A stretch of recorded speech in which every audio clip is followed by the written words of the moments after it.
ഇടുക്കി ഗ്രാമ്പിയിൽ കടുവ ആക്രമണം എന്നുള്ള വിവരമുണ്ട്. വണ്ടിപ്പെരിയാർ പഞ്ചായത്ത് മെമ്പറായ മതിയഴകന്റെ പശുവിനെ കടുവ ആക്രമിച്ചു. മൂന്നാറിൽ നിന്നും പിടിച്ച് പെരിയാർ കടുവാ സങ്കേതത്തിൽ തുറന്നുവിട്ട കടുവയാണ് ആക്രമണം നടത്തിയത് എന്നാണ് സംശയം. ജെയിൻ എസ് രാജു വിവരങ്ങളുമായി ചേരുന്നുണ്ട്. Jain, good morning. എന്താണ് ആ നാട്ടിലെ ഒരു അവസ്ഥ? വനംവകുപ്പിന്റെ ഇടപെടൽ എങ്ങനെ? പൂജ, കഴിഞ്ഞ 2 മാസമായിട്ട് ഈ പ്രശ്നം അവിടെ നിലനിൽക്കുന്നുണ്ട്. മാർച്ച് മാസത്തിലാണ് ഈ കടുവയെ കൊണ്ടുവന്ന് പെരിയാർ കടുവാ സങ്കേതത്തിൽ തുറന്നുവിട്ടത്. മൂന്നാറിന് സമീപം പാമ്പൻ മലയിൽ ഏതാണ്ട് 20 കന്നുകാലികളെ ആക്രമിച്ച് കൊന്നതിനെ തുടർന്നാണ് ഈ കടുവയെ അവിടെ നിന്ന് കൂടുവെച്ച് പിടിച്ചത്. തുടർന്നാണ് പെരിയാർ കടുവാ സങ്കേതത്തിൽ തുറന്നുവിട്ടത്. അധികം വൈകാതെ തന്നെ ഇത് ജനവാസ മേഖലയിലേക്ക് എത്തുകയായിരുന്നു.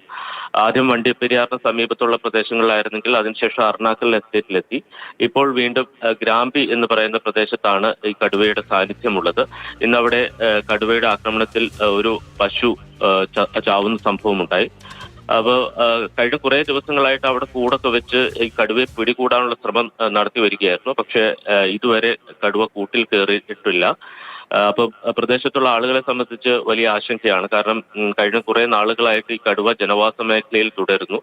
ഈ കടുവയുടെ കഴുത്തിൽ റേഡിയോ കോളർ ഉണ്ടെങ്കിൽ പോലും അതിന്റെ ബാറ്ററി തീർന്നിരിക്കുകയാണ്. അതുകൊണ്ട് തന്നെ റിയൽ ടൈമിലുള്ള ഒരു നിരീക്ഷണം വനംവകുപ്പിന് സാധ്യമാകുന്നില്ല. പകരം ഈ കടുവയുടെ സമീപത്തെത്തി ആന്റിന കൊണ്ടുള്ള പരിശോധന മാത്രമേ സാധ്യമാകുന്നുള്ളൂ. അത് ഈ കടുവയുടെ സമീപത്തെത്തിയാൽ മാത്രമേ, അല്ലെങ്കിൽ കടുവ സമീപത്തുണ്ടെങ്കിൽ മാത്രമേ അത് തിരിച്ചറിയാൻ കഴിയൂ. അല്ലാതെ സാറ്റലൈറ്റ് വഴിയുള്ള ഒരു നിരീക്ഷണം സാധ്യമാകുന്നില്ല. ഇതാണ് വനംവകുപ്പിനെ സംബന്ധിച്ച് ഏറ്റവും വലിയ പ്രതിസന്ധി ആയിരിക്കുന്നത്. എന്തായാലും ഇന്നിപ്പോൾ ഈ കടുവയുടെ ആക്രമണം ഉണ്ടായ ഗ്രാമ്പി മേഖലയിൽ ഡ്രോൺ ഉപയോഗിച്ച് വനംവകുപ്പ് പരിശോധന നടത്തുമെന്ന് അറിയിച്ചിട്ടുണ്ട്.